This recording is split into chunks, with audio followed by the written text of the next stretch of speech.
नमस्कार दोस्तों, कैसे आप लोग? आज मैं फिर से आपके सामने एक बहुत शानदार कंपनी के बारे में चर्चा करूंगा।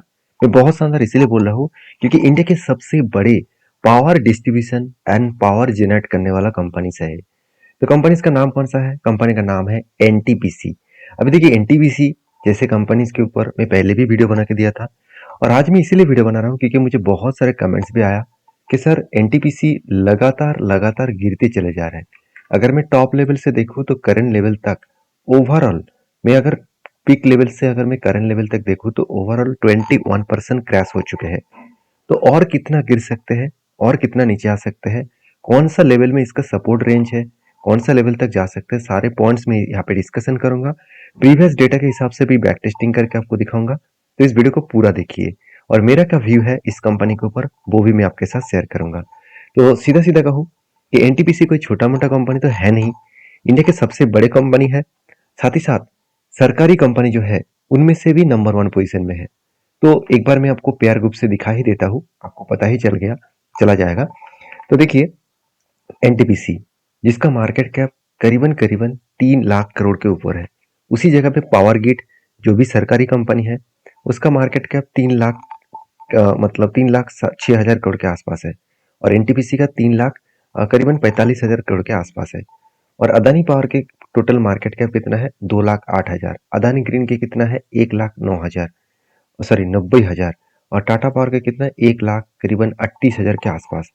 तो ओवरऑल बात करूं एनटीपीसी इतना बड़ा कंपनी है जिसका छूना भी इतना आसान नहीं है। तो क्या एनटीपीसी में दम है फिर से रिकवरी करने का? क्योंकि देखिए मार्केट के अगर व्यू के बारे में बात करूं, निफ्टी में निफ्टी में अभी भी करेक्शन का माहौल जारी है। देखिए जिस तरीके से रिकवरी किया था उसके बाद देखिए नीचे आने के बाद फिर से रिकवरी करने का कोशिश तो किया, मगर यहाँ पे कंपनी के एक स्ट्रांगली उसको रेजिस्टेंस मिला और वही रेजिस्टेंस को फेस करके कंपनी नीचे आने का कोशिश कर रहा है।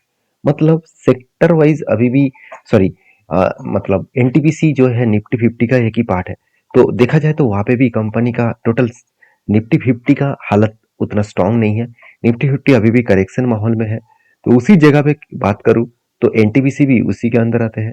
तो वहां पे भी एक प्रेशराइज बनता हुआ देखने को जरूर मिलेगा। तो एनटीपीसी किस तरीके से काम किया है वो मैं आपको बताऊंगा, उससे पहले कंपनी का परफॉर्मेंस एक बार देख लेते हैं। क्या सचमुच परफॉर्मेंस ठीक ठाक है? तो परफॉर्मेंस देखने से पहले कंपनी के कुछ पॉइंट्स को आपको जरूर हाईलाइट करना चाहूंगा। देखिए ऑपरेशन जो हाइलाइट्स है आप देखेंगे तो एनटीपीसी बता रहा है कि एनटीपीसी जो ऑपरेशन ऑनगोइंग चल रहा है, तो NTPC group generated 220 billion unit. और वो भी देखिए हाफ ऑन क्वार्टर में जो फर्स्ट क्वार्टर है उसमें फाइनेंशियल ईयर 2025 के हिसाब से वो ग्रो करने वाला है और 3.77% के आसपास ईयर ऑफ ईयर में यहाँ पे ग्रोथ होने वाला है। तो ऑब्वियसली यहाँ पे एक शानदार पॉइंट्स है। साथ ही साथ कंपनी ये भी बताती है प्लांट लोड फैक्टर जो है, जो कोल स्टेशन है वो आज 76.31% आउट परफॉर्मिंग जो हो रहा है, वो नेशनल एवरेज जो है वो 70.63 के आसपास है। मतलब कोल का जो डिपेंडेंसी है वो भी धीरे धीरे करके कम कर रहा है एनटीपीसी, क्योंकि अलग अलग प्रोजेक्ट के ऊपर भी काम कर रहा है। और ये भी पता चल रहा है कि रिन्यूएबल एनर्जी का जो इन मतलब अपकमिंग जो प्रोजेक्ट है उनमें से देखें NTPC added 485 megawatt renewable energy capacity और वो भी फाइनेंशियल ईयर 2025 के हिसाब से। तो कंपनी यहाँ पे भी एक अच्छा खासा ग्रोथ कर है। साथ ही साथ ये भी बता देते हैं कि कमर्शियल कैपेसिटी 59,168 मेगावाट। और साथ ही साथ स्टैंड अलोन उसके साथ साथ 60 sorry 76,443 megawatt for the group. मतलब कंपनी यहाँ पे भी रिन्यूएबल एनर्जी के ऊपर अच्छा खासा काम कर रहा है। साथ ही साथ ये भी बताया जा रहा है कि 4,000 मेगावाट के आसपास यहाँ पे रिन्यूएबल एनर्जी के प्रोजेक्ट के प्लान के ऊपर भी कंपनी एग्जीक्यूट कर चुके हैं। तो वो भी सितंबर के अंत से पहले कंप्लीट कर चुके हैं। तो सीधा सीधा कहूँ कंपनी का जो टारगेट है बहुत बड़ा है। कंपनी ये भी टारगेट लेके चला है। NTPC green energy has sign significant MOU. MOU का मतलब होता है मेमोरेंडम ऑफ आउटस्टैंडिंग। तो मेमोरेंडम ऑफ आउटस्टैंडिंग जो है, तो सॉरी आउटस्टैंडिंग नहीं अंडरस्टैंडिंग, माफी चाहता हूँ। तो मेमोरेंडम ऑफ अंडरस्टैंडिंग जो है उनमें से कंपनी साइन कर चुके हैं 25 गीगावाट का प्रोजेक्ट के लिए। और renewable project, totally renewable project के ऊपर 1 million metric ton per annum जो ग्रीन हाइड्रोजन जो जनरेट करने जा रहा है वो भी राजस्थान में। तो सोचिए इतना बड़ा प्रोजेक्ट लेकर कंपनी चल रहा है। तो इस कंपनी के ऊपर डरना तो नहीं चाहिए, उससे ज्यादा आपको कंपनी के ऊपर अच्छा खासा ग्रोथ के लिए इंतजार करना चाहिए। जैसे कैपेसिटी एक्सपेंडिचर भी देखिए, कंपनी 2025 में बता रहा है कि 22,700 करोड़ टोटल इन्वेस्टमेंट करने जा रहा है। साथ ही साथ कंपनी का टारगेट है 27,980 करोड़ के आसपास इन्वेस्टमेंट करने का। सिग्निफिकेंट कैपेक्स बता रहा है 17,400 करोड़ के आसपास। कंपनी फाइनेंशियल ईयर में जो जो ग्रोथ है उसमें ग्रोथ में कंपनी इन्वेस्टमेंट करने जा रहा है। तो सीधा सीधा कहो कंपनी का जो ग्रोथ है वो बहुत स्ट्रांगली यहाँ पे ग्रोथ हो रहा है और उसी के साथ साथ कंपनी का वैल्यूएशन भी बहुत सस्ता में है। आप देख सकते हैं मार्केट कैप के हिसाब से 3 लाख 45,000 करोड़ के आसपास है। वैल्यूएशन देखिए एकदम सस्ता है। इंडस्ट्रीज पी से कंपनी के पी रेशियो कंपेयर करूं तो एकदम सस्ता दिखेगा। हाँ, एक वीकनेस पॉइंट है, आरओसी आरओई में उतना दम नहीं है। देखिए सरकारी कंपनी में हमेशा इस तरीके से डेटा तो चलता रहता है, डेप्थ भी ज्यादा है। तो इतना डेप्थ लेने के बाद कंपनी का सचमुच कंपनी प्रॉफिट कर रहा है वो भी देखना जरूरी है। चलो सबसे पहले प्रॉफिट के ऊपर चले जाते हैं। तो क्वार्टरली बात करूं तो कंपनी पिछले सालों में जितना सेल्स किया था इस बार थोड़ा सा सेल्स कम किया और वो भी क्वार्टर को भी बीट नहीं कर पाया और साल को भी बीट नहीं कर पाया। मगर यहाँ पे गुड पॉइंट सही है कि कंपनी का आदर्श इनकम बढ़ चुके हैं। आदर्श इनकम बढ़ चुके हैं 1,000 करोड़ से सीधा सीधा 3,000 करोड़। साथ ही साथ इंटरेस्ट कंपनी चुकाया, डिप्रिसिएशन भी खर्चा किया, टैक्स इस बार उतना ज्यादा नहीं देना पड़ा। तो कुल मिलाकर कंपनी इस बार पिछले सालों की तुलना से ज्यादा प्रॉफिट किया। तो एक गुड पॉइंट जरूर है। मगर कंपनी लास्ट 2 क्वार्टर से प्रॉफिट कम किया जिसके कारण कंपनी के ऊपर गिरावट का माहौल चलता रहता है। तो ये जो कंटिन्यूसली करेक्शन हो रहा है इसके पीछे यही रीजन है कि कंपनी का प्रॉफिटेबिलिटी मार्जिन थोड़ा सा कम हुआ। अभी इसी चीज को मैं यहाँ पे दिखा दूं तो आप देख सकते हैं टिल टू मान में सेल्स तो कम हुआ, प्रॉफिट में एक शानदार मैसिव जंप देखने को मिला। तो इसलिए कंपनी करेक्शन होने के बाद भी आज भी एक साल में कंपनी 20% के आसपास रिटर्न दिया। और कंपनी के पेयर ग्रुप से बात करूं तो ध्यान से देखना, पी रेशियो के हिसाब से सस्ता पी रेशियो, सबसे ज्यादा सस्ता पी रेशियो एनटीपीसी का ही देखने को मिलेगा। सेल्स का ग्रोथ वीक नेगेटिव में है। पूरा का पूरा सेक्टर में अगर सेल्स ग्रोथ देखूं तो नेगेटिव में है और प्रॉफिट ग्रोथ देखूं तो सेक्टर में जो टोटल मीडियम जो टोटल जो 26 कंपनी है उनमें से टोटल जो एवरेज जो इसका डेटा देखने को मिला उसी डेटा के हिसाब से एनटीपीसी का जो एवरेज है वो बेहतर देखने को मिला है। मतलब शानदार परफॉर्मेंस यहाँ पे देखने को मिला है। उसी तरीके से अगर मैं एज ए इन्वेस्टर के हिसाब से बात करूं तो देखिए डीएस ने कुछ क्वांटिटी को बेचा, उसका सीधा सीधा फायदा एफएस ने उठाया। तो देखिए पब्लिक के पास जितना होल्डिंग था उतना ही होल्डिंग्स है।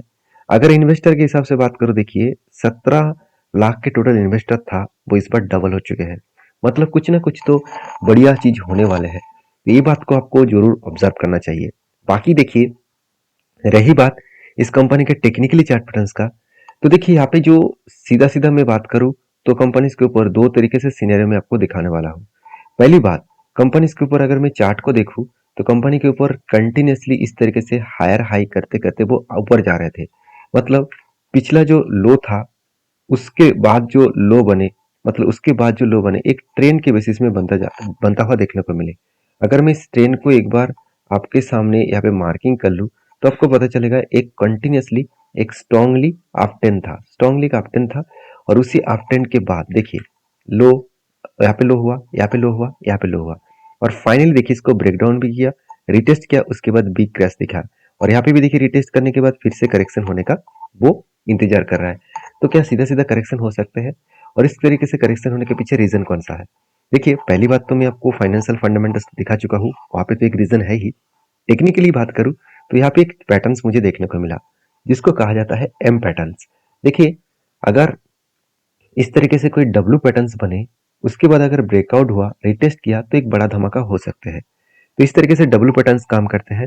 उसी के उल्टा अगर मैं एम पैटर्न देखूं तो एम पैटर्न कुछ इस तरीके से अगर बने और नीचे आए, ब्रेक किया, रिटेस्ट किया, उसके बाद अगर नीचे जा रहा है तो एक बड़ा फॉल हो सकता है। तो कितना दूर तक फॉल हो सकता है देखिए। देखिए मेरे अंदाज से, मैं कोई आपको यहाँ पे ये नहीं बता रहा हूँ कि इतना होगा ही करके, तो मेरा एक्सपीरियंस के हिसाब से बता रहा हूँ। देखिए यहाँ पे जो पैटर्न क्रिएट हुआ, अगर मैं इस पैटर्न को ध्यान से देखूँ तो आप देख सकते हैं यहाँ पे जो रेंज निकल के आया, आप रेंज को ध्यान से देखना। यहाँ पे एम पैटर्न जैसे पैटर्न यहाँ पे बनता हुआ देखने को मिले। तो एम पैटर्न बना और उसके बाद फाइनली देखिए ब्रेक डाउन किया, रिटेस्ट किया, उसके बाद नीचे क्रैश होने का चांसेस ले रहा है। तो अगर क्रैश हुआ तो कहाँ तक आ सकता है देखिए। अगर मैं ध्यान से इस चीजों को देखूं तो यहाँ पे एक स्ट्रांगली इसका सपोर्ट मिल सकता है, क्योंकि यहाँ पे एक सपोर्ट मिलने के बाद वो ऊपर गया, फिर से देखिए बिग क्रैश हुआ, मगर इस क्रैश को वो कंटिन्यू नहीं कर पाए, यहाँ से ही रिवर्सल कर चुके हैं। हाँ, अब ये बिग क्रैश क्यों हुआ था, क्योंकि उस दिन इलेक्शन का रिजल्ट था। इलेक्शन का रिजल्ट के बाद ही बिग क्रैश हुआ था, उसके बाद फिर से रिकवरी किया। मतलब 2 लेवल कंपनी के एक स्ट्रांगली सपोर्ट लेवल देखने को मिल रहा है, 314 के आसपास। और इसी हिसाब से मुझे लगता है इस लेवल तक वो आने का कोशिश करेंगे। अगर मैं करंट लेवल से अगर मैं डाउन लेवल तक देखूँ तो 10 से 11% तक करेक्शन होने का चांसेस है। तो मैं इस कंपनी के ऊपर किस तरीके से डिसीजन ले रहा हूँ, मैं जरूर इस लेवल तक इंतजार करूंगा।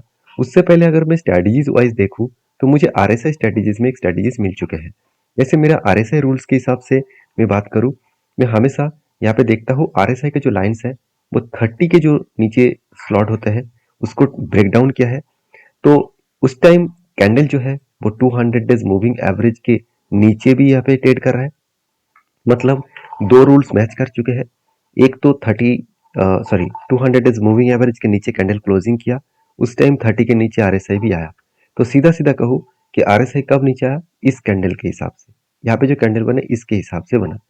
तो यहाँ से और भी नीचे आ सकता है, कुछ भी हो सकता है। तो मैं यहाँ से कंटिन्यू जरूर करूंगा, मैं इंतजार करूंगा यहाँ से कंटिन्यू ऊपर जाए। तो मेरा स्ट्रेटेजीज किस तरीके से मैं काम करता हूँ, मान के चलिए मैं इस रूल्स के हिसाब से काम कर रहा हूँ और यहाँ से अगर और भी 20% करेक्शन हुआ तो मैं और कुछ क्वांटिटी यहाँ पे एडिंग करने वाला हूँ। जैसे नीचे आए, मान के चलिए 20% के हिसाब से अगर मैं यहाँ से देखूँ तो ओवरऑल 20% मतलब वो कौन सा लेवल आएगा, करीबन 295 के आसपास। तो यहाँ पे जो मैंने आपको अभी बताया, जो 295 मतलब ऑलमोस्ट इसका अगर लो देखूँ तो 314 के आसपास आने वाले हैं। आने वाला है मतलब आने का चांसेस है।